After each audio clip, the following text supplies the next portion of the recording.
Hello and welcome to Black History Matters 2025. In today's episode, we're diving into one of the most remarkable legal battles in American history, the Amistad Case of 1839. This case wasn't just about a group of kidnapped Africans fighting for their freedom. It was a moment that shook the foundations of the legal system, the abolitionist movement, and the national debate over slavery. We'll explore how this event unfolded, the legal battle that followed, and the lasting impact of the Amistad case on the fight against slavery. The transatlantic slave trade in North America began in the early 17th century as part of a larger system of forced labor that spanned the Atlantic world. In 1619, the first recorded arrival of enslaved Africans in English North America took place when a Dutch ship brought about 20 Africans to the Jamestown colony in Virginia. These individuals were initially treated as indentured servants, but by the mid 1600s, colonial laws increasingly codified slavery as a lifelong and hereditary status based on race.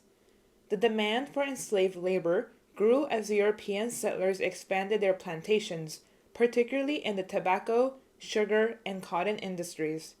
By the late 1600s, the Royal African Company, chartered by England in 1672, played a crucial role in supplying enslaved Africans to the American colonies. The transatlantic slave trade forcibly brought millions of Africans to the Americas, devastating African societies while enriching European and American economies. The abolition of the transatlantic slave trade was a gradual process that often came before the abolition of slavery, and it unfolded across different nations over several decades. Britain, one of the largest participants in the trade, outlawed the slave trade in 1807, followed by the United States the same year with the Act prohibiting importation of slaves, which took effect on January 1st, 1808. This law banned the importation of enslaved Africans into the U.S., though illegal smuggling still persisted. By the time the trade was abolished, an estimated 388,000 Africans had been forcibly brought to what is now the United States out of 12.5 million who were transported across the Atlantic across the history of the slave trade, most heading to the Caribbean and South America, namely Brazil. It goes without saying, but the conditions of the kidnapped Africans aboard these ships were, at all points in history, horrific. Crammed into the lower decks of slave ships, they were shackled in chains, often lying shoulder to shoulder, with barely enough room to move. The air below deck was thick with heat, filth, and disease, as inadequate ventilation and the lack of proper sanitation led to the rapid spread of deadly illnesses like dysentery and smallpox. Food and clean water were scarce, and many captives suffered from severe malnutrition and dehydration. Physical abuse from ship crews was common, with captives subjugated to brutal punishments, including whippings and beatings, if they resisted or shown signs of rebellion. Some, unable to endure the inhuman conditions, chose to jump overboard, preferring death to the life of enslavement that awaited them. Historians estimate that between 10% and 20% of enslaved Africans did not survive the journey, their bodies thrown into the sea as the ships continued towards the Americas.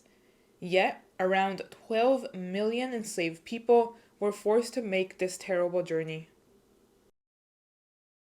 Despite the end of the transatlantic slave trade, slavery itself continued to thrive in the U.S., sustained by the domestic slave trade, which forcibly moved over 1 million enslaved people from the upper South to the deep South to work on expanding cotton plantations. The internal slave trade in the United States saw enslaved people forcibly sold from states like Virginia, Maryland, and Kentucky to the deep South, such as Mississippi, Alabama, and Louisiana, where demand for labor on plantations was growing.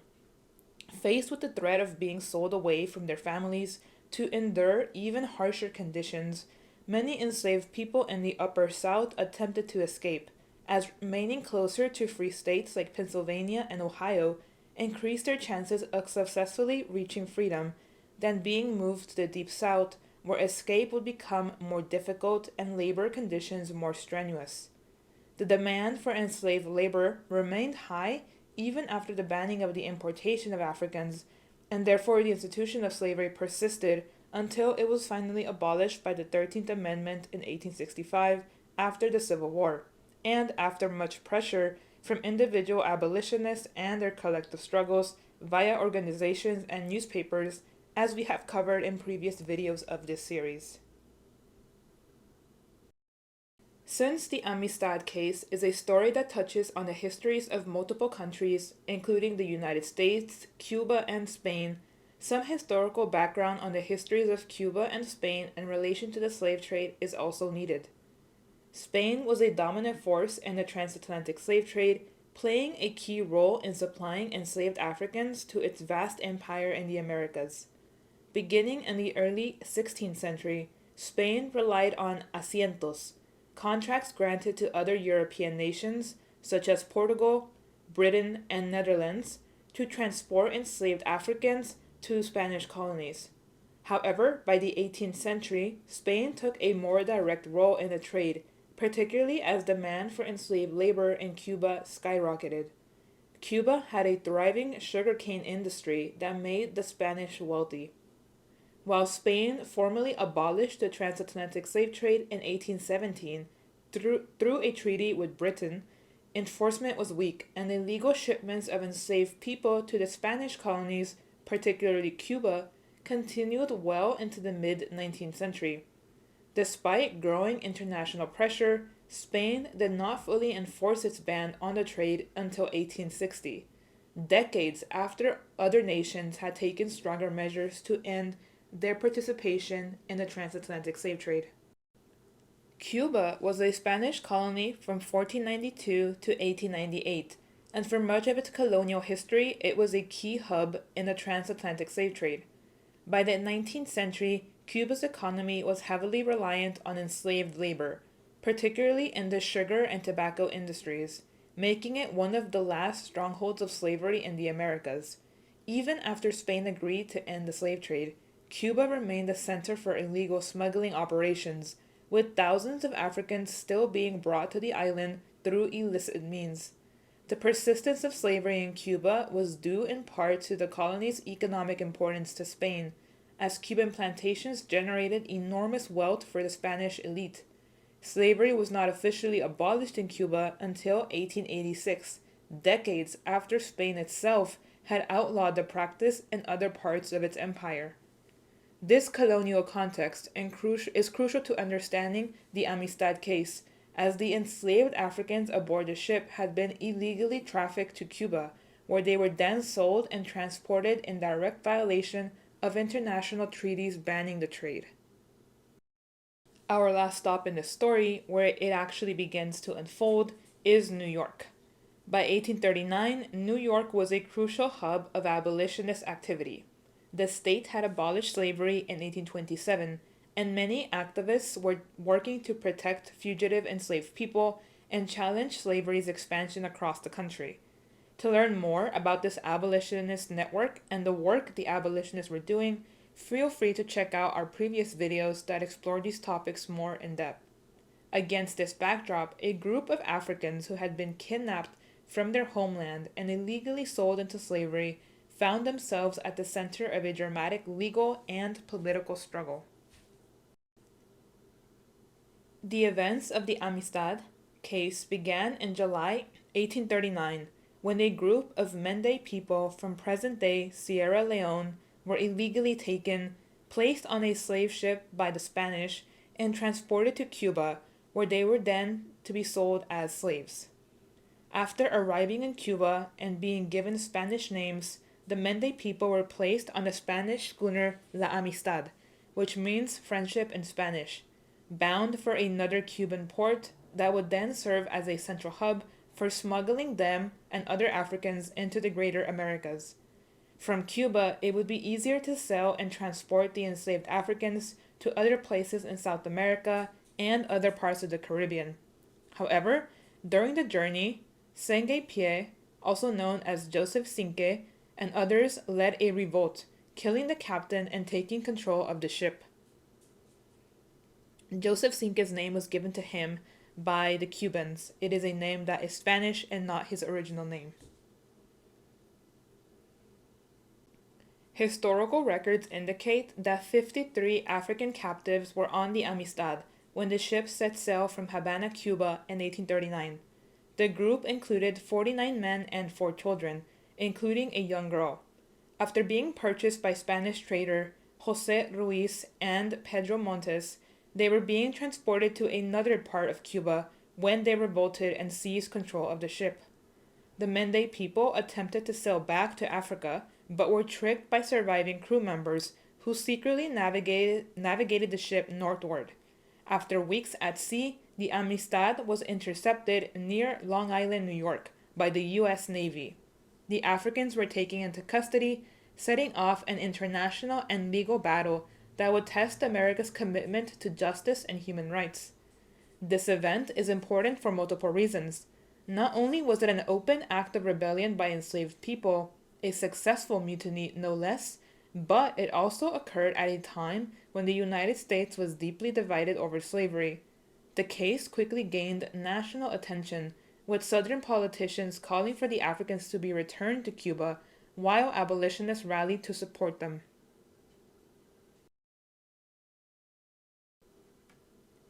The legal proceedings began in Connecticut, where the Africans were imprisoned and kept in custody of the U.S. government. Spain demanded their return, claiming them as property under international agreements. However, abolitionists, led by the Amistad Committee, took up their cause, arguing that since the transatlantic slave trade was illegal, the Mende people had been wrongfully enslaved and had the right to defend themselves and therefore were also free. Among the key figures in the case and the committee were John Quincy Adams, the former U.S. president, Roger S. Baldwin, a Connecticut lawyer who first represented the Mende in court, and Lewis Tappan, a leading abolitionist who raised funds and public support for the cause. A little bit more about John Quincy Adams, who we all know was a former U.S. president and who joined the defense team, delivering powerful arguments on behalf of the Mende people before the Supreme Court. John Quincy Adams was not a radical abolitionist, but he was a strong opponent of slavery, particularly in his later years. While he initially held more moderate views on slavery during his early political career, by the time of the Amistad Case in 1841, Adams had become an outspoken critic of the institution and its expansion. Adams took on the Amistad Case because he believed it was not only a legal issue, but a fundamental question of human rights and justice. He argued before the U.S. Supreme Court that the African captives had a natural right to fight for their freedom and should not be considered property. His defense was deeply rooted in his belief in natural law, individual liberty, and the principles of the Declaration of Independence. Additionally, Adams had long been frustrated by the gag rule in Congress, which prevented discussions about slavery. His involvement in the Amistad Case aligned with his broader efforts to challenge the political power of Southern slave owners. His defense of the captives, which lasted over 8 hours across 2 days, helped sway the Supreme Court. The public reaction to the Amistad Case was deeply divided along sectional and ideological lines, reflecting the broader tensions over slavery in the United States. In the North, abolitionists rallied around the case, seeing it as a fight against slavery. Newspapers like the Emancipator and the Liberator, both abolitionist publications, framed the case as a moral and legal struggle for freedom, emphasizing the Africans' right to resist enslavement. The Amistad Committee actively worked to generate support, publishing pamphlets and using the case to advocate for broader anti-slavery efforts. Many northern newspapers praised John Quincy Adams for his defense of the captives before the Supreme Court, seeing it as a triumph for justice. In contrast, pro-slavery voices, particularly in the South, saw the case as a dangerous precedent that could embolden enslaved people to resist in plantations across the U.S. Southern newspapers such as the Charleston Courier depicted the Africans as violent mutineers and warned that their acquittal could inspire similar uprisings. Some political figures feared that the case would strain relations with Spain and Cuba, as both governments demanded the return of the captives as property. The case also attracted international attention, especially in Britain, where anti slavery activists viewed it as further proof of the immorality of the transatlantic slave trade. British abolitionists who had successfully ended slavery in their own empire by 1833 followed the case closely and used it to pressure Spain to enforce its own laws against the illegal slave trade in Cuba. Ultimately, the Amistad Case became a flashpoint in the national debate over slavery, reinforcing both abolitionist activism in the North and pro-slavery defensiveness in the South, further escalating tensions in the years leading up to the Civil War. The case went through multiple courts, with the United States government, led by pro-slavery President Martin Van Buren, pressuring for the Africans' return. The key legal question was whether the Mende people were legally property or had been illegally kidnapped and thus had the right to resist their captors. In 1841, the Supreme Court ruled in favor of the Mende people, declaring that they had been illegally enslaved and had therefore exercised their natural right to fight for freedom. This decision was a major victory for abolitionists and a rare instance in which enslaved people successfully won their freedom through the United States legal system. Following the ruling, abolitionists raised funds to return the surviving Mende people to Africa. In 1842, Cinque and others made the journey back to Sierra Leone, where they attempted to rebuild their lives. The Amistad Case had profound consequences. It bolstered the abolitionist movement, inspired future legal battles against slavery, and demonstrated that resistance on the side of the enslaved could actually lead to freedom through legal means. However, it also increased tensions between the North and the South, as the South saw this as a clear statement on behalf of the U.S. legal system that it would not defend their right to own and enslave people of African descent. The Amistad Case was more than just a courtroom drama that engulfed the nation's newspapers and was talked about in every corner of the country. It was a defining moment in the fight for justice. It exposed the contradictions of a nation that claimed to value freedom while upholding slavery. The courage of the Mende people against all odds as they were taken to foreign unknown lands, and the dedication of their supporters to secure a legal victory they achieved remained reminders of the long struggle for human rights. If you are interested in learning more about a similar case but in another part of the world, you might be interested in the Enslaved Case, which happened from 1781 to 1783 and which was also a legal battle involving enslaved Africans on slave ships. On the Song, enslaved people were murdered at sea by their crew. The case revolved around whether a ship's crew could legally claim insurance compensation for enslaved people they deliberately drowned to maximize profits. In Britain, the Enslaved Case horrified the public and helped drive support for the abolition of the slave trade, with figures like Granville Sharp using it to argue against the dehumanization of enslaved people. The Enslaved Case, although it did not convict the crew of murder, galvanized public opposition to the slave trade and contributed to Britain's eventual decision to abolish the transatlantic slave trade in 1807. The Enslaved Case did not deliver justice for the murdered Africans, as it was treated more about a case of insurance dispute rather than a criminal act. However, both cases remain examples of how legal battles over slavery shaped the abolitionist movement in both the United States and Britain. Thank you for joining us for this episode of Black History Matters 2025. Be sure to check out our upcoming videos as we continue to explore overlooked stories from Black history. The next video will be available on Monday, February 17th on our YouTube channel. If you'd like to leave any feedback on this particular video or the program, the link on your screen will take you to a survey where you can leave this feedback. It is also linked in the video description below. You are also more than welcome to contact the National Abolition Hall of Fame and Museum at the contact info on your screen or to leave a comment in the comment section below. Thank you.